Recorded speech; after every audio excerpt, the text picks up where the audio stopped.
ಸ್ನೇಹಿತರೆ, ಎಲ್ಲರಿಗೂ ರಹಸ್ಯ ಕಥೆಗಳಿಗೆ ಸ್ವಾಗತ. ನಾನು ನಿಮ್ಮ ಚಂದನ್. ಈ ಕಾಲ ಅನ್ನೋ ಮಹಾನದಿಯಲ್ಲಿ ಹುಟ್ಟಿ ಸಾಯೋ ಎಷ್ಟೋ ಜೀವಿಗಳಿವೆ. ಹಾಗೆ ಸೃಷ್ಟಿಗೆ ಸಾಕ್ಷಿಯಾಗಿ ಎಷ್ಟೋ ಜೀವಿಗಳು ಕೂಡ ಸಾಯದೆ ಇನ್ನೂ ಬದುಕಿವೆ. ಇವತ್ತು ನಾನು ನಿಮ್ಗೆ ಹೇಳೋದು ಅಂಥದ್ದೇ ಒಂದು ಜೀವಿಯ ಕತೆ. ಅವನೊಬ್ಬ ಋಷಿಯಾಗಿದ್ದ, ಹಾಗೆ ಕತೆಗಾರ ಆಗಿದ್ದ, ಹಾಗೆ ಒಬ್ಬ ಕಾಗಿ ಕೂಡ ಆಗಿದ್ದ, ಹಾಗೂ ಒಬ್ಬ ಅಪ್ಪಟ ಭಕ್ತನ ಕತೆ. ಈ ಕತೆ ಶುರು ಮಾಡೋದಕ್ಕಿಂತ ಮುಂಚೆ ಇದೇ ರೀತಿಯ ಆರ್ ಮಿಸ್ಟೀರಿಯಸ್ ಆ್ಯಂಡ್ ಹಿಸ್ಟಾರಿಕಲ್ ವಿಡಿಯೋಗಳು ನಿಮಗೆ ಏನಾದ್ರು ಬೇಕಾಗಿದ್ದರೆ ದಯವಿಟ್ಟು ನಮ್ಮ ಚಾನಲ್ನ ಸಬ್ಸ್ಕ್ರೈಬ್ ಮಾಡ್ಕೊಳ್ಳಿ. ಈ ಕತೆ ಇವಾಗ ಶುರುವಾಗಲಿದೆ. ಒಂದು ಕಾಲದಲ್ಲಿ ಭುಷಂಡಿ ಅನ್ನುವ ಒಬ್ಬ ಜ್ಞಾನಿ ಋಷಿ ಇದ್ದ. ಮಂತ್ರಗಳು, ವೇದಗಳು ಹಾಗೂ ಪೂಜೆಗಳು ಎಲ್ಲ ವಿಧಗಳಲ್ಲೂ ಕೂಡ ಅವನು ಪಾಂಡಿತ್ಯಧರನಾಗಿದ್ದ. ಆದರೆ ಅವನದು ವಿನಯ ಇಲ್ಲದ ಜ್ಞಾನ, ಕಂಟ್ರೋಲ್ ಇಲ್ಲದ ಬೆಂಕಿ ಇದ್ದ ಹಾಗೆ ಎಲ್ಲವನ್ನು ಕೂಡ ಸುಟ್ಟು ಬೂದಿ ಮಾಡ್ತದೆ ಅಲ್ವಾ. ಹಾಗೆ ಭುಷಂಡಿ ಸಂತರಿಗೆಲ್ಲ ತುಂಬಾನೇ ಅವಮಾನ ಮಾಡ್ತಾ ಇದ್ದ. ಹಾಗೆ ಅವನ ಗುರುಗಳಿಗೂ ಕೂಡ ಅವನು ಒಂಚೂರು ಮರ್ಯಾದೆನೇ ಕೊಡ್ತಾ ಇರಲಿಲ್ಲ. ಇದಕ್ಕೆಲ್ಲದಕ್ಕಿಂತ ಹೆಚ್ಚಾಗಿ ಅವನು ಶ್ರೀರಾಮನನ್ನು ಒಬ್ಬ ಸಾಮಾನ್ಯ ಮನುಷ್ಯ ಅಂತೇಳಿ ನಿಂದಿಸುತ್ತಿದ್ದ. ಒಂದ್ಸಲ ಏನಾಯ್ತು ಅಂದರೆ, ಒಂದು ಪವಿತ್ರ ಸಭೆಯಲ್ಲಿ ಋಷಿಗಳೆಲ್ಲ ಸೇರ್ಕೊಂಡ್ಬಿಟ್ಟು ಶ್ರೀರಾಮನನ್ನು ಹಾಡಿ ಹೊಗಳುತ್ತಾ ಇದ್ರು. ಆ ಸಮಯಕ್ಕೆ ಬಂದ ಈ ಭುಷಂಡಿ ಏನು ಮಾಡ್ತಾನೆ, ಬಂದ್ಬಿಟ್ಟು ಅಸಭ್ಯವಾಗಿ ನಗ್ಬಿಟ್ಟು ಹೇಳ್ತಾನೆ. ಏನಂತ ಅಂದರೆ, ಅಲ್ಲ, ಯಾಕೆ ನಿಮ್ಮ ಟೈಮ್ ಎಲ್ಲ ವೇಸ್ಟ್ ಮಾಡ್ತಾ ಇದ್ದೀರಾ? ಅವನೊಬ್ಬ ಸಾಮಾನ್ಯ ರಾಜಕುಮಾರ ಅಷ್ಟೇ. ನಿಮ್ಮ ಈ ಪೂಜೆ ಪುನಸ್ಕಾರ ಪ್ರತಿಯೊಂದು ಕೂಡ ಎಲ್ಲ ವೇಸ್ಟ್. ಹೀಗಂತ ಭುಷಂಡಿಯಲ್ಲಿ ಹೇಳಿದ ತಕ್ಷಣ ಆ ಸಭೆ ಫುಲ್ ಸೈಲೆಂಟ್ ಆಗೋಗುತ್ತೆ. ಜೋರಾಗಿ ಬೀಸುತ್ತಿದ್ದ ಗಾಳಿ ಕೂಡ ಒಂದು ಸೆಕೆಂಡ್ ತಲ್ಲೆಣಿಸಿ ಹೋಗುತ್ತೆ. ಆಗ ಏನಾಗುತ್ತೆ ಗೊತ್ತಾ, ಇದ್ದಕ್ಕಿದ್ದಂತೆ ಸಾಕ್ಷಾತ್ ಪರಮಶಿವನೇ ಪ್ರತ್ಯಕ್ಷನಾಗ್ತಾರೆ. ಅವರ ಕಣ್ಣುಗಳು ಹೇಗಿರ್ತವೆ ಅಂದರೆ ಕೆಂಡದ ಜ್ವಾಲೆಗಳಂತೆ ಉರಿತಾ ಇರ್ತವೆ. ಭುಷಂಡಿ, ನಿನ್ನ ಅಹಂಕಾರ ನಿನ್ನ ಕಣ್ಣುಗಳನ್ನು ಮುಚ್ಚಿದೆ. ನೀನು ದೈವಕ್ಕೆ ತುಂಬಾನೇ ಅವಮಾನ ಮಾಡಿದ್ಯಾ, ಅದಕ್ಕೆಲ್ಲ ಪಶ್ಚಾತ್ತಾಪ ಪಟ್ಟೆ ಪಡ್ತೀಯ ಅಂತ ಪರಮಶಿವ ಭುಷಂಡಿಗೆ ಹೇಳ್ತಾ ಇರ್ತಾರೆ. ನೀನು ಒಂದು ಕೀಳು ರೂಪ ತಾಳಬೇಕು. ಅದು ಯಾವ ರೂಪ ಅಂದರೆ ಕಾಗಿಯ ರೂಪ, ನೆನಪಿರಲಿ. ನಿನ್ನ ಈ ಅಹಂಕಾರ ಏನಿದೆ, ಈ ಅಹಂಕಾರ ಕರಗುವವರೆಗೂ ಕೂಡ ನೀನು ಕಾಗಿಯಾಗಿಯೇ ಅಲಿತಾ ಇರ್ತೀಯ ಅಂತ ಪರಮಶಿವ ಭುಷಂಡಿಗೆ ಶಾಪ ಕೊಟ್ಬಿಟ್ಟು ಅಲ್ಲಿಂದ ಮಾಯವಾಗ್ತಾರೆ. ಆ ಕ್ಷಣದಲ್ಲಿ ಈ ಜ್ಞಾನಿ ಋಷಿ ಭುಷಂಡಿ ಕಪ್ಪು ಕಾಗೆಯಾಗಿ ಬದಲಾಗ್ತಾನೆ. ತನ್ನ ಏನು ದುರಹಂಕಾರ ಅನ್ನೋದಿತ್ತು ಅದು ಕರಗುವವರೆಗೂ ಕೂಡ ಅವನು ಅಲೆಯುವ ಒಂದು ಕಾಗೆ ಆಗಿ ಹೋದ. ಮೊದಲಿಗೆ ಅವನಿಗೆ ಏನಾಗುತ್ತೆ ಅಂದರೆ, ಅವನ ಹಣೆ ಬರಹದ ಮೇಲೇ ಅವನಿಗೆ ಸಿಕ್ಕಾಪಟ್ಟೆ ಸಿಟ್ಟು ಬರುತ್ತೆ. ಏನಪ್ಪ ಹೀಗಾಗೋಗಿತ್ತು ನನ್ನ ಹಣೆ ಬರ, ನಾನು ಋಷಿಯಾಗಿದ್ದವನು ಇವಾಗ ಕಾಗೆ ಆಗೋಗ್ಬಿಟ್ಟಿದ್ದೀನಲ್ಲಪ್ಪ ಅಂತ ಅನ್ಕೊತಾ ಇರ್ತಾನೆ. ಅವನು ಹಾಗೆಯೇ ಸುಮ್ಮನಿರಲಿಲ್ಲ. ಅವನೇನು ಮಾಡ್ತಾನೆ ಅಂದರೆ, ಹಳ್ಳಿ, ಕಾಡು, ಕೆರೆ ಅಂತ ಪ್ರತಿಯೊಂದು ಕಡೆನೂ ಹಾರೋದಕ್ಕೆ ಶುರು ಮಾಡ್ತಾನೆ. ಹಾಗೆ ಒಂದು ಕಡೆ ಹಾರ್ಕೊಂಡು ಹೋಗ್ತಾ ಇರುವಾಗ ಆ ಕಾಗೆಯಲ್ಲಿ ಏನೋ ಒಂದು ಬದಲಾವಣೆ ಕೂಡ ಆಗುತ್ತೆ. ಆ ಬದಲಾವಣೆ ಏನಂತ ಅಂದರೆ, ಅದು ಎಲ್ಲೇ ಕೂಡ ಹಾರಿದ್ರೂ ಒಂದು ಹೆಸರು ಮಾತ್ರ ಅದಕ್ಕೆ ಕೇಳಿಸ್ತಾ ಇರುತ್ತೆ. ಆ ಹೆಸರು ಯಾವುದಂದ್ರೆ ಶ್ರೀರಾಮ ಅಂತ ಹೇಳಿ ಆ ಹೆಸರು ಮಾತ್ರ ಆ ಕಾಗೆ ಕಿವಿಗೆ ಕೇಳಿಸ್ತಾ ಇರುತ್ತೆ. ಹಾಗೆ ಕಾಗೆ ಒಂದು ಬೆಳಗ್ಗೆ ಹಾರುತ್ತಿರುವಾಗ ಅಲ್ಲಿ ಒಬ್ಬ ರೈತ ತನ್ನ ಬೆಳಗ್ಗೆ ಪೂಜೆ ಮಾಡ್ತಾ ಇರ್ತಾನೆ. ಶ್ರೀರಾಮ ಅಂತೇಳಿ ಜಪ ಮಾಡ್ತಾ ಪೂಜೆ ಮಾಡ್ತಾ ಇರ್ತಾನೆ. ಸರಿ, ಅಲ್ಲಿಂದ ಮುಗಿಸ್ಕೊಂಡು ಇನ್ನೂ ಸ್ವಲ್ಪ ಮುಂದೆ ಹಾರ್ಕೊಂಡು ಹೋಗ್ತಾ ಇರುವಾಗ ಅಲ್ಲಿ ಹುಡುಗರೆಲ್ಲ ಆಟ ಆಡ್ತಾ ಇರ್ತಾರೆ. ಆಟ ಆಡ್ತಿರುವಾಗ ಒಂದು ಹುಡುಗ ಏನು ಮಾಡ್ತಾನೆ, ಕೆಳಗೆ ಬಿದ್ದು ಬಿಡ್ತಾನೆ. ಅವಾಗ ಶ್ರೀರಾಮ ಅಂತೇಳಿ ಕೂಗ್ತಾನೆ. ಸರಿ, ಇದೆಲ್ಲ ನೋಡ್ದಕ್ಕಾಗಿ ತಿರ್ಗಿ ಹಂಗೆ ಮುಂದೆ ಹೋಗ್ತಾ ಇರ್ಬೇಕಾದ್ರೆ ರಾತ್ರಿ ಆಗೋಗುತ್ತೆ. ಆವಾಗ ಋಷಿಗಳೆಲ್ಲ ಕೂತ್ಕೊಂಡು ಶ್ರೀರಾಮನಾಮವನ್ನು ಜಪಿಸ್ತಾ ಇರ್ತಾರೆ.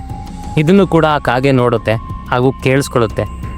ಈ ಕಾಗೆಗೆ ಏನಾಗುತ್ತೆ ಅಂದರೆ ಕುತೂಹಲ ಜಾಸ್ತಿ ಆಗುತ್ತೆ.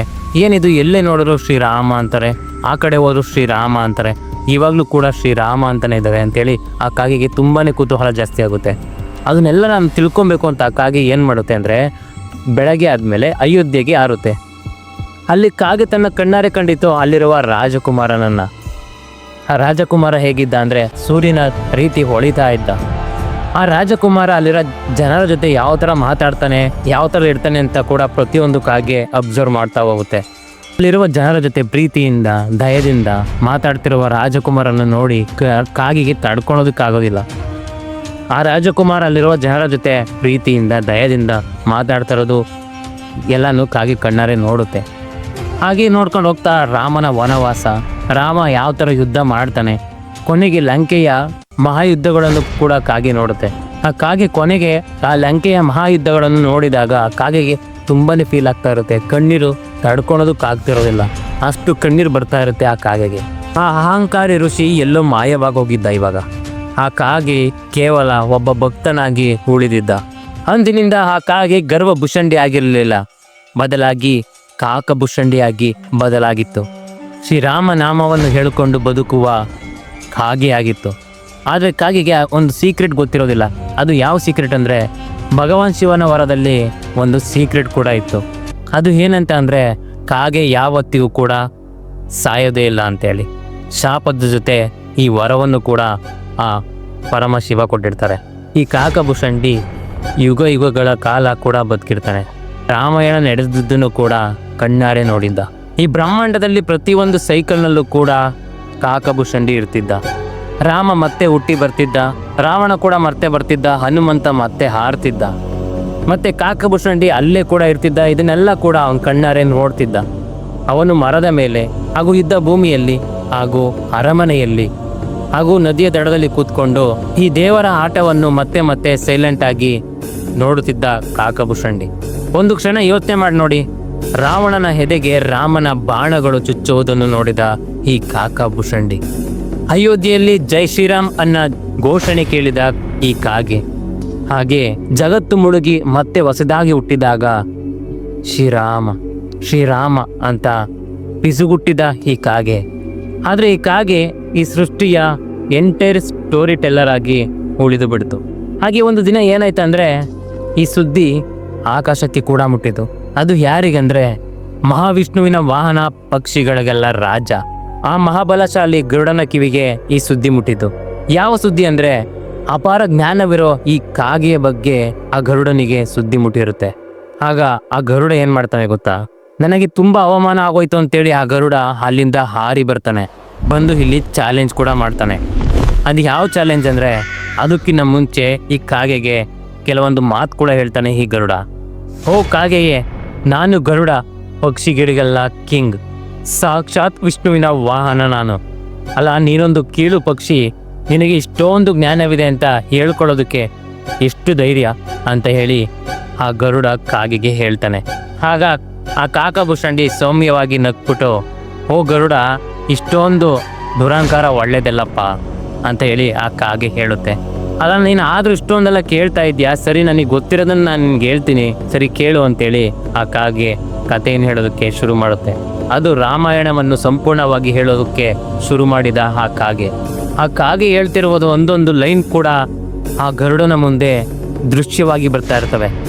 ಗರುಡ ಸೀತೆಯ ದುಃಖ, ಹನುಮಂತನ ಜಿಗಿತ, ರಾಮನ ಬಾಣಗಳನ್ನು ಕೂಡ ನೋಡಿದ ಈ ಗರುಡ. ಈ ಕತೆ ದಿನಗಟ್ಟಲೆ ನಡೆಯಿತು. ಆದರೆ ಗರುಡನಿಗೆ ತನ್ನ ತಪ್ಪು ತುಂಬಾನೇ ಅರಿವಾಯಿತು. ಆಗ ಆ ಗರುಡ ತಲೆಬಾಗಿಸಿ ನಮಸ್ಕರಿಸಿ ಹೇಳ್ತಾನೆ, ಓ ಕಾಕಭೂಷಂಡಿ, ದಯವಿಟ್ಟು ನನ್ನ ಕ್ಷಮಿಸು. ನೀನು ಸಾಮಾನ್ಯ ಕಾಗೆಯಲ್ಲ, ದೈವ ಇಚ್ಛೆಯಿಂದ ಆಯ್ಕೆ ಆಗಿರುವ ಶಾಶ್ವತ ಭಕ್ತ ನೀನು. ಹಾಗಂತ ಹೇಳ್ಬಿಟ್ಟು ಅಲ್ಲಿಂದ ಗರುಡ ಹಾರಿ ಮತ್ತೆ ವಾಪಸ್ ಹೋಗ್ಬಿಡುತ್ತೆ. ಆದರೆ ನೋಡಿ, ಕಾಕಭೂಷಂಡಿಯ ಕತೆ ರಾಮಾಯಣಕ್ಕೆ ನಿಲ್ಲಲಿಲ್ಲ. ರಾಮನ ಯುಗ ಮುಗಿದ್ಬಿಟ್ಟು ಕೃಷ್ಣನ ಯುಗ ಶುರುವಾದರೂ ಕೂಡ ಕಾಕಭೂಷಂಡಿ ಇನ್ನೂ ಬದುಕಿದ್ದ ಅಂತ ಉಲ್ಲೇಖಗಳಿವೆ. ಮಹಾಭಾರತದ ಹುಟ್ಟಿಗೂ ಸಾಕ್ಷಿಯಾದ ಕಾಕಭೂಷಂಡಿ. ಪಾಂಡವರು ಕೌರವರು ಯುದ್ಧಕ್ಕೆ ರೆಡಿಯಾದಾಗ ಈ ಕಾಕಭೂಷಂಡಿ ಕುರುಕ್ಷೇತ್ರದ ಮೇಲೂ ಕೂಡ ಹಾರಾಡುತ್ತಿದ್ದ. ಅವನು ಅರ್ಜುನನಿಗೆ ಗೈಡ್ ಮಾಡುತ್ತಿದ್ದ ಶ್ರೀಕೃಷ್ಣ ಪರಮಾತ್ಮನನ್ನು ನೋಡಿದ ಕಾಕಭೂಷಂಡಿ ಯುದ್ಧ ಮಾಡುವಾಗ ಮಧ್ಯದಲ್ಲಿ ಹೇಳಿದ ಭಗವದ್ಗೀತೆಯ ಸಾಲುಗಳನ್ನು ಕೇಳಿಸಿಕೊಂಡ ಈ ಕಾಕಭೂಷಂಡಿ. ಆ ದಿನ ಅವನಿಗೊಂದು ಸತ್ಯ ಕೂಡ ಅರ್ಥ ಆಯಿತು. ಆ ಸತ್ಯ ಏನಂತ ಅಂದರೆ, ಒಂದು ಯುಗದಲ್ಲಿ ಶ್ರೀರಾಮನೇ ದೇವರಾಗಿದ್ದ, ಆದರೆ ಇನ್ನೊಂದು ಯುಗದಲ್ಲಿ ಶ್ರೀಕೃಷ್ಣನೇ ದೇವರು. ಆದರೆ ಅವರಿಬ್ಬರ ರೂಪ ಬೇರೆ ಇರಬಹುದು, ಆದರೆ ಬೆಳಕಿನ ಶಕ್ತಿ ಕೂಡ ಯಾವತ್ತಿಗೂ ಒಂದೇ. ನಂತರ ಕಾಕಭೂಷಂಡಿ ಅಲ್ಲಿದ್ದ ಋಷಿಗಳಿಗೆ ಹೀಗಂತ ಹೇಳ್ತಾ ಹೋದ, ನಾನು ಅರ್ಜುನನು ಯುದ್ಧ ಮಾಡುತ್ತಿರುವಾಗ ಕನ್ಫ್ಯೂಸ್ ಆಗಿದ್ದನ್ನು ಕೂಡ ನಾನು ನೋಡಿದೆ. ಹಾಗೆ ಶ್ರೀಕೃಷ್ಣ ವಿಶ್ವರೂಪ ತೋರಿದನ್ನು ಕೂಡ ನಾನು ನೋಡಿದೆ. ಶ್ರೀರಾಮ ಮತ್ತು ಶ್ರೀಕೃಷ್ಣ ಇಬ್ಬರು ಬೇರೆಯಲ್ಲ, ಅವರೇ ಆ ಪರಮಾತ್ಮ. ಹಾಗೆ ಕಾಲವನ್ನು ಮೀರಿದ ಒಂದು ಶಕ್ತಿಯ ಸತ್ಯ ನನಗೆ ತುಂಬಾನೇ ಅರ್ಥವಾಯಿತು. ಹೀಗೆ ಇವನು ಎರಡು ದೊಡ್ಡ ಮಹಾಕಾವ್ಯಗಳ ನಡುವೆ ಒಂದು ಬ್ರಿಡ್ಜ್ ಆಗಿಬಿಟ್ಟ. ಹೀಗೆ ಲೆಕ್ಕವಿಲ್ಲದಷ್ಟು ಯುಗಗಳು ಕಳೆದರೂ ಕೂಡ ಈ ಕಾಕಭೂಷಂಡಿ ಜೀವಂತವಾಗಿದ್ದೇನಂತ ಉಲ್ಲೇಖಗಳಿವೆ. ಕೆಲವರು ಏನಂತ ಹೇಳ್ತಾರೆ ಗೊತ್ತಾ? ಕೆಲವರು ಏನು ಹೇಳ್ತಾರೆ ಅಂದರೆ, ಕಾಕಭೂಷಂಡಿ ಹಿಮಾಲಯದಲ್ಲಿ ಅಲ್ಲಿರುವ ಋಷಿಗಳಿಗೆ ರಾಮಾಯಣದ ಬಗ್ಗೆ ಪಾಠ ಹೇಳ್ತಾನೆ ಅಂತ. ಇನ್ನು ಕೆಲವರು ಏನು ಹೇಳ್ತಾರೆ ಅಂದರೆ, ಬೆಳಗ್ಗೆ ಎದ್ದ ತಕ್ಷಣ ಒಂದು ಕಾಗೆ ಬಂದು ನಿಮ್ಮ ಮನೆ ಹತ್ರ ಕೂಗ್ತಾ ಇರುತ್ತಲ್ಲ, ಕೂಗ್ತಾ ಇರುವ ಕಾಗೆಯಲ್ಲೂ ಕೂಡ ಅವನ ಆತ್ಮ ಇದೆ ಅಂತೇಳಿ ಇನ್ನು ಕೆಲವರು ಹೇಳ್ತಾರೆ. ನಮಗೆ ರಾಮನಾಮವನ್ನು ನೆನೆಸೋಕೆ ಅಂತ ಕೂಡ ಆ ಕಾಗೆ ನಮ್ಮ ಮನೆ ಹತ್ರ ಬರೋದು ಅಂತ ಕೂಡ ಹೇಳ್ತಾರೆ. ಈ ಕಾಕಭೂಷಣಿಯ ಕಥೆಯಿಂದ ನಾವು ಕಲಿಯಬೇಕಾದದ್ದು ಇಷ್ಟೇ. ಅದು ಏನಂತ ಅಂದರೆ ನಮ್ಮ ಅಹಂಕಾರ ಕೆಡವುತ್ತದೆ ಹಾಗೂ ಭಕ್ತಿ ಕಾಪಾಡುತ್ತದೆ. ಈ ದೇವರ ಆಟ ಯುಗ ಯುಗದಲ್ಲೂ ಕೂಡ ರಿಪೀಟ್ ಆಗುತ್ತೆ, ಆದರೆ ಭಕ್ತಿಗೆ ಯಾವತ್ತೂ ಕೊನೆ ಇಲ್ಲ. ಅತಿ ಸಣ್ಣದಾದ ರೂಪದಿಂದ ಒಂದು ಕಾಗೆ ಕೂಡ ದೊಡ್ಡದಾದ ಒಂದು ಜ್ಞಾನವನ್ನು ಕೂಡ ಇಟ್ಟುಕೊಂಡಿರಬಹುದು ಅಲ್ವಾ? ಆದರೆ ರಾಮ, ಕೃಷ್ಣ, ಶಿವ ಎಲ್ಲರೂ ಕೂಡ ಒಂದೇ. ಅದೇ ಶಾಶ್ವತವಾದ ಸತ್ಯ. ಸೊ ನೆಕ್ಸ್ಟ್ ಟೈಮ್ ನಿಮ್ಮ ಮನೆ ಹತ್ರ ಯಾವುದಾದ್ರೂ ಒಂದು ಕಾಗೆ ಬಂದು ಕೂತ್ಕೊಂಡು ಕೂಗ್ತಾ ಇರೋದನ್ನು ನೀವು ನೋಡಿದಾಗ ಈ ಕಥೆಯನ್ನು ಕೂಡ ನೀವು ನೆನ್ಪು ಮಾಡ್ಕೊಳ್ಳಿ. ಅದು ಒಂದು ಸಾಮಾನ್ಯ ಕಾಗೆ ಆಗಿರೋದಕ್ಕಿಲ್ಲ, ಯಾಕಂದ್ರೆ ಅದು ಸಾಕ್ಷಾತ್ ಕಾಕಭೂಷಣಿಯೇ ಆಗಿರಬಹುದು. ಶ್ರೀರಾಮನ ಹೆಸರು ಹೇಳಿ, ಶ್ರೀ ಕೃಷ್ಣನ ಹೆಸರು ಹೇಳಿ, ಯಾಕಂದ್ರೆ ಭಕ್ತಿಯಲ್ಲಿ ಅಮರತ್ವ ಇರೋದು. ರಾಮಾಯಣ ಮಹಾಭಾರತಗಳನ್ನು ನೋಡಿದ ಈ ಕಾಕಭೂಷಣಿಯ ಕತೆ ಇಲ್ಲಿಗೆ ಮುಗಿದಿಲ್ಲ. ಅವನು ನೋಡಿದ್ದು ಕೇವಲ ಯುಗಗಳನ್ನೆಲ್ಲ, ಮಹಾಯುದ್ಧಗಳನ್ನು. ಅವನು ನೋಡಿದ್ದು ಕೇವಲ ಸೃಷ್ಟಿಯನ್ನೆಲ್ಲ, ಲಯವನ್ನು ಕೂಡ. ಒಂದು ಯುಗ ಚಕ್ರ ಮುಗಿಯುವ ಸಮಯ ಬಂತು. ಸಮುದ್ರಗಳು ಎಲ್ಲವನ್ನು ಮೀರಿ ಸಂಪೂರ್ಣವಾಗಿ ಭೂಮಿಯನ್ನು ಆವರಿಸ್ಕೊಂಡ್ಬಿಟ್ವು. ಹಾಗೆ ಪರ್ವತಗಳು ಪುಡಿ ಪುಡಿ ಆಗೋದು. ಸೂರ್ಯ, ಚಂದ್ರ, ನಕ್ಷತ್ರಗಳು ಒಂದೊಂದಾಗಿ ತನ್ನ ಬೆಳಕನ್ನು ಕೂಡ ಸಂಪೂರ್ಣವಾಗಿ ಕಳ್ಕೊಂಡ್ಬಿಟ್ಟು. ಸುತ್ತ ಎಲ್ಲ ಕಡೆ ನೋಡಿದ್ರು ಸುತ್ತಲೂ ಕತ್ತಲು, ಸಂಪೂರ್ಣ ನೀರು ಮಾತ್ರ. ಆ ಮಹಾಪ್ರಳಯದಲ್ಲಿ ಸಂಪೂರ್ಣ ಪ್ರತಿಯೊಂದು ಜೀವಿಯೂ ಕೂಡ ಕರಗಿ ಹೋಗಿದ್ವು. ಆದರೆ ಈ ಕಾಕಭೂಷಣಿ ಮಾತ್ರ ಜೀವಂತವಾಗಿದ್ದ. ಅದು ಹೇಗಿದ್ದ? ಯಾವುದೇ ಮರವಿಲ್ಲ, ಯಾವುದೇ ನೆಲವಿಲ್ಲ, ಆಸರೆಗೆ ಏನೂ ಕೂಡ ಇಲ್ಲ, ಕೇವಲ ನೀರು ಮತ್ತೆ ಕತ್ತಲು ಮಾತ್ರ. ಆಗ ಕಾಕಭೂಷಣಿ ಏನ್ ಮಾಡ್ದ ಅಂದ್ರೆ ತನ್ನೊಳಗಿರುವ ರಾಮನಾಮವನ್ನೇ ಆಸರೆಯಾಗಿಸಿಕೊಂಡ. ರಾಮ ರಾಮ ಎಂಬ ಜಪವೇ ಅವನಿಗೆ ದೋಣಿಯಾಯಿತು. ಹೀಗೆ ಎಷ್ಟೋ ಅಸಂಖ್ಯಾತ ವರ್ಷಗಳು ಕೂಡ ಕಳೆದು ಹೋದವು. ಹಾಗೆ ಒಂದು ದಿನ ಏನಾಯ್ತು ಗೊತ್ತಾ? ನೀರಿನಲ್ಲಿ ಒಂದು ಆಲದ ಎಲೆ ತೇಲ್ಕೊಂಬರ್ತಾ ಇರುವಾಗ ಆ ಆಲದ ಎಲೆಯ ಮೇಲೆ ತನ್ನ ಕಾಲಿನ ಹೆಬ್ಬೆರಳನ್ನು ಚುಪ್ಪುತ್ತಾ ಮಲಗಿದ್ದ ಒಂದು ದೈವಿಕ ಮಗುವನ್ನು ಕಂಡ. ಆ ಮಗು ಯಾವುದು ಗೊತ್ತಾ? ಆ ಮಗು ಸಾಕ್ಷಾತ್ ಬಾಲಮುಕುಂದ. ಆ ಮಗುವಿನ ಉಸಿರಿನಿಂದ ಹೊಸ ಬ್ರಹ್ಮಾಂಡಗಳು ಹುಟ್ಟುತ್ತಿದ್ದವು, ಹಾಗೆ ಲಯ ಕೂಡ ಆಗುತ್ತಿದ್ದವು. ಆಗ ಏನಾಯ್ತು ಗೊತ್ತಾ? ಆ ಪರಮಾತ್ಮ ಕಾಕಭೂಷಣಿಯನ್ನು ನೋಡಿ ಮುಗುಳ್ನಕ್ಕ. ಯಾಕೆ? ಅವನು ಕೊಟ್ಟಿರುವ ವರ ಅವನಿಗೆ ನೆನಪಾಯಿತು. ಆಗ ಕಾಕಭೂಷಣಿಗೆ ಜ್ಞಾನೋದಯವಾಯಿತು. ರಾಮ, ಕೃಷ್ಣ, ಈ ಬಾಲಮುಕುಂದ ಎಲ್ಲರೂ ಒಬ್ಬನೇ. ಈ ಸೃಷ್ಟಿ, ಈ ಸ್ಥಿತಿ, ಈ ಲಯ ಎಲ್ಲವೂ ಕೂಡ ಅವನ ಒಂದು ಭಾಗ ಮಾತ್ರ. ಆಗ ಹೊಸ ಸೃಷ್ಟಿ ಮತ್ತೆ ಪ್ರಾರಂಭವಾಯಿತು. ಆ ಹೊಸ ಸೃಷ್ಟಿ ಯಾವುದು ಗೊತ್ತಾ? ಸತ್ಯ, ತ್ರೇತ, ದ್ವಾಪರ ಯುಗ ಎಲ್ಲ ಕೂಡ ಕಳೆದಿದ್ದು. ಇವಾಗ ಕಲಿಯುಗ. ಈಗ ಕಲಿಯುಗಕ್ಕೆ ಕಾಲಿಟ್ಟ ಕಾಕಭೂಷಣಿ. ಈ ಕಲಿಯುಗದಲ್ಲಿ ಏನಾಗುತ್ತೆ? ಈ ಕಾಕಭೂಷಣಿ ಕಲಿಯುಗದಲ್ಲಿ ಏನ್ ಮಾಡ್ತಾನೆ? ಆಗ ಧರ್ಮದ ಗೊಂದಲವಾಯಿತು. ಜನರ ಮನಸ್ಸಿನಲ್ಲಿ ಸ್ವಾರ್ಥ, ಅಸೂಯೆ ಜಾಸ್ತಿ ತುಂಬಿತು. ಆಗ ಒಮ್ಮೆ ಮೇಧಸ್ವಿ ಎಂಬ ಜ್ಞಾನಿ ಋಷಿ ಇದ್ದ. ಅವನಿಗೆ ಸತ್ಯವನ್ನು ಹುಡುಕುತ್ತಾ ಹಾಗೆ ಹಿಮಾಲಯಕ್ಕೆ ಬಂದ. ಅವನಿಗೆ ಜೀವನದಲ್ಲಿ ತುಂಬಾನೇ ಜಿಗುಪ್ಸೆ ಹುಟ್ಟುಬಿಟ್ಟಿತ್ತು. ಅದು ಏಕಂದ್ರೆ ಅಲ್ಲ, ಈ ಕಲಿಯುಗದಲ್ಲಿ ಧರ್ಮ ಎಲ್ಲಿದೆ? ದೇವರಲ್ಲಿದ್ದಾನೆ? ಎಲ್ಲ ಕೂಡ ಮೋಸ. ಯಾರನ್ನು ಹೇಗೆ ನಂಬೋದು? ಈ ವಂಚನೆಯಲ್ಲಿ ಮುಳುಗಿರುವ ಭಕ್ತನಿಗೆ ಎಲ್ಲಿದೆ ಬೆಲೆ ಅಂತ ಆ ಮೇಧಸ್ವಿ ತನ್ನ ಮನಸ್ಸಿನಲ್ಲಿಯೇ ಅನ್ಕೊಂತಾ ಇದ್ದ. ಅವನ ತಪಸ್ಸಿಗೆ ಮೆಚ್ಚಿದ ಒಂದು ಬಂಡೆ ಮೇಲೆ ಕೂತಿದ್ದ ಕಾಗೆ ಮಾತನಾಡಿಬಿಡ್ತು. ಆ ಕಾಗೆ ಏನಂತ ಹೇಳ್ತು ಗೊತ್ತಾ? ಓ ಋಷಿಯೇ, ಯಾಕೆ ಚಿಂತಿಸುವೆ? ಆ ಕ್ಷಣ ಮೇಧಸ್ವಿ ಬೆಚ್ಚು ಬಿದ್ದ. ಏನಪ್ಪ ಇದು? ಈ ಕಾಗೆ ಮಾತಾಡ್ತಿದೆಯಲ್ಲ, ಅದು ಈ ಕಲಿಯುಗದಲ್ಲಿ, ಇದು ಹೇಗೆ ಸಾಧ್ಯ? ಅವಾಗ ಕೇಳಿದ, ನೀನು ಯಾರು? ನಿನ್ನ ಹೆಸರೇನು? ಆಗ ಕಾಕಭೂಷಣಿ ಹೇಳಿತು. ಆಗ ಹೇಳಿತು ಈ ಕಾಗೆ, ನನ್ನ ಹೆಸರು ಕಾಕಭೂಷಣಿ, ನಾನು ಎಲ್ಲ ಕಾಲವನ್ನು ನೋಡಿದವನು ಅಂತ ಹೇಳಿ ಆ ಕಾಗೆ ಹೇಳ್ತು. ಆಗ ಮೇಧಸ್ವಿ ಏನ್ ಮಾಡ್ದ ಗೊತ್ತಾ? ತನ್ನೊಳಗಿರುವ ಎಲ್ಲ ಸಂಶಯಗಳನ್ನು ಆ ಕಾಗೆ ಮುಂದಿಟ್ಟ. ಅಲ್ಲ, ಈ ಕಲಿಯುಗದಲ್ಲಿ ಧರ್ಮವನ್ನು ಕಾಣುವುದು ಹೇಗೆ? ಎಲ್ಲೆಲ್ಲೋ ಅಧರ್ಮವೇ ತುಂಬಿರುವಾಗ ನಮ್ಮ ನಂಬಿಕೆಯನ್ನು ಉಳಿಸಿಕೊಳ್ಳೋದು ಹೇಗೆ ಅಂತ ಕೇಳಿದ ಈ ಋಷಿ. ಆಗ ಕಾಗೆ ಏನು ಹೇಳ್ತು ಗೊತ್ತಾ? ಕಾಕಭೂಷಣಿ ಶಾಂತವಾಗಿ ಹೇಳ್ತಾ ಹೋಯ್ತು, ಋಷಿಯೇ, ಸತ್ಯಯುಗದಲ್ಲಿ ಧರ್ಮ ಒಂದು ಗಟ್ಟಿಯಾದ ಕಂಬದಂತಿತ್ತು. ಅದು ಎಲ್ರಿಗೂ ಕೂಡ ಕಾಣ್ತಾ ಇತ್ತು. ಆದರೆ ಈ ಕಲಿಯುಗದಲ್ಲಿ ಧರ್ಮ ಒಂದು ಗಾಳಿ ಇದ್ದಂತೆ. ಅದು ಕಣ್ಣಿಗೆ ಕಾಣಿಸದು, ಆದರೆ ಅದು ಪ್ರತಿಯೊಬ್ಬರ ಮನಸ್ಸಿನಲ್ಲೂ ಕೂಡ ಇದೆ ಅಂತೇಳಿ ಕಾಗೆ ಹೇಳ್ತಾ ಹೋಯ್ತು.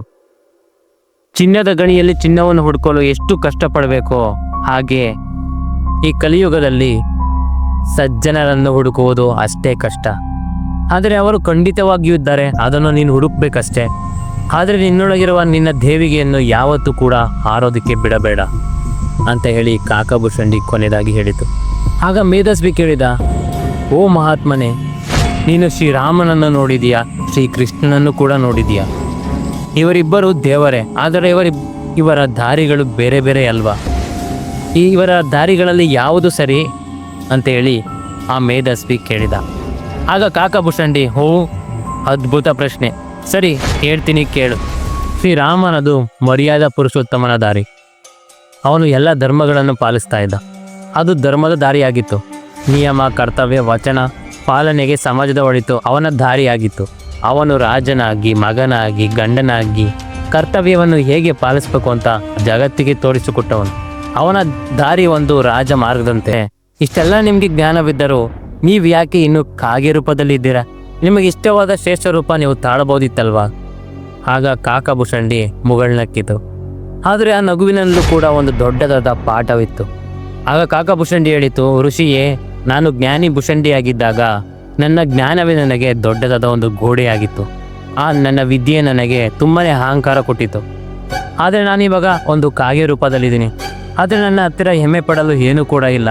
ಯಾರು ಕೂಡ ನನ್ನನ್ನು ಗೌರವಿಸುವುದಿಲ್ಲ, ಹಾಗೆ ಯಾರು ಕೂಡ ನನ್ನನ್ನು ಪೂಜಿಸುವುದೂ ಇಲ್ಲ. ಈ ಕಾಗೆ ರೂಪದಲ್ಲಿ ಕೇವಲ ಒಬ್ಬ ನಾನು ಸಾಕ್ಷಿದಾರ ಮಾತ್ರ. ಆದರೆ ನನ್ನ ಅಹಂಕಾರ ಸಂಪೂರ್ಣವಾಗಿ ಕರಗಿ ಹೋಗಿದೆ. ಶಿವನು ಕೊಟ್ಟ ಈ ರೂಪ ಅದು ನನ್ನ ಶಾಪವಲ್ಲ, ನನ್ನ ಶುದ್ಧೀಕರಿಸಿದ ವರ. ಈ ರೂಪವೇ ನನಗೆ ದೊಡ್ಡದಾದ ಗುರು. ಕಾಕಭೂಷಣಿ ಹೀಗಂತ ಹೇಳಿತು. ಹಾಗೆ ಯುಗಗಳು ಕೂಡ ಉರುಳಿದವು. ಆದರೆ ಕಾಕಭೂಷಣಿ ಇಂದಿಗೂ ಕೂಡ ಜೀವಂತವಾಗಿದ್ದಾನೆ. ಅವನ ಕತೆ ನಮಗೆ ಕಲಿಸೋದು ಕೇವಲ ಒಂದು ಪಾಠಗಳನ್ನಲ್ಲ. ಅಹಂಕಾರ ನಾಶ ಮಾಡುತ್ತದೆ, ಭಕ್ತಿ ರಕ್ಷಿಸುತ್ತದೆ. ದೇವರ ಲೀಲೆ ಪುನರಾವರ್ತನೆ ಆಗುತ್ತದೆ. ಕಷ್ಟದ ಕಲಿಯುಗದಲ್ಲೂ ಧರ್ಮವು ಜೀವಂತವಾಗಿದೆ. ದೇವರನ್ನು ಧರ್ಮದ ಹಾದಿಯಲ್ಲನ್ನಾದರೂ ನೋಡಬಹುದು, ಪ್ರೇಮದ ದಾರಿಯಲ್ಲಾದರೂ ಕೂಡ ಕಾಣಬಹುದು. ಮತ್ತೆ ಅಂತಿಮವಾಗಿ ನಮ್ಮನ್ನು ನಾವು ಕೀಳು ಹೊಂದಿಕೊಂಡಾಗ ಮಾತ್ರ ನಮ್ಮ ಅಹಂಕಾರ ಏನಿರುತ್ತೆ, ನಮ್ಮ ಅಹಂಕಾರ ಕರಗಿದಾಗ ನಮ್ಮ ಜ್ಞಾನದ ನಿಜವಾದ ಬಾಗಿಲು ತೆರೆಯುತ್ತದೆ. ಹಾಗಾಗಿ ನೀವೇನಾದರೂ ಮುಂದಿನ ಬಾರಿ ಒಂದು ಕಾಗಿ ಎಲ್ಲಾದರೂ ಕೂತಿರೋದನ್ನು ನೋಡಿದಾಗ, ಅದೇನು ಕೂಗ್ತಾ ಇರುತ್ತೆ ಆ ಕೂಗನ್ನು ಕೇಳಿಸ್ಕೊಂಡಾಗ ಒಂದು ಕ್ಷಣ ನೀವು ಅಲ್ಲಿ ನಿಲ್ಲಿ. ಅದು ಕೇವಲ ಒಂದು ಪಕ್ಷಿಯಲ್ಲ, ಅದು ಕಾಲ ತೀರ ಸತ್ಯದ ಸಂಕೇತವಾಗಿರಬಹುದು, ಅಥವಾ ಕಾಕಭೂಷಣಿಯಾಗಿರಬಹುದು. ಯಾರಿಗೆ ಗೊತ್ತಲ್ವಾ? ಆ ಕಾಗೆ ನಿಮಗೆ ನೆನಪಿಸುತ್ತಿರಬಹುದು, ನಾನು ಕಾಕಭೂಷಣಿ ಅಂತ ಹೇಳಿ. ಹೆದರಬೇಡಿ, ಗೊಂದಲಗೊಳಗಾಗಬೇಡಿ. ಶ್ರೀರಾಮನ ಹೆಸರನ್ನು ಜಪಿಸಿ, ಶ್ರೀಕೃಷ್ಣನ ಪ್ರೇಮವನ್ನು ಸ್ಮರಿಸಿ. ಏಕೆಂದರೆ ಭಕ್ತಿಯಲ್ಲಿಯೇ ಬಾಯ್ದಿಂದ ಮುಕ್ತಿ ಮತ್ತು ಅಮರತ್ವ ಎರಡೂ ಕೂಡ ಅಡಗಿರೋದು. ಇಲ್ಲಿಗೆ ಕಾಕಭೂಷಣಿಯ ಕತೆ ಮುಗಿದಿದೆ. ಸ್ನೇಹಿತರೆ, ಈ ವಿಡಿಯೋ ಏನಾದರೂ ನಿಮಗೆ ಇಷ್ಟವಾಗಿದ್ದರೆ ದಯವಿಟ್ಟು ಒಂದು ಲೈಕ್ ಮಾಡಿ. ಹಾಗೆ ಈ ವಿಡಿಯೋವನ್ನು ನಿಮ್ಮ ಫ್ಯಾಮಿಲಿ ಫ್ರೆಂಡ್ಸ್ಗೆ ಕೂಡ ಶೇರ್ ಮಾಡಿ. ಹಾಗೂ ನಿಮ್ಮ ಅನಿಸಿಕೆಗಳನ್ನು ನಮಗೆ ಕಮೆಂಟ್ ಮೂಲಕ ತಿಳಿಸಿ. ಸ್ನೇಹಿತರೆ, ಈ ವಿಡಿಯೋವನ್ನು ಕೊನೆವರೆಗೂ ನೋಡೋದಕ್ಕೆ ತುಂಬಾ ಧನ್ಯವಾದಗಳು. ಜೈ ಶ್ರೀರಾಮ್.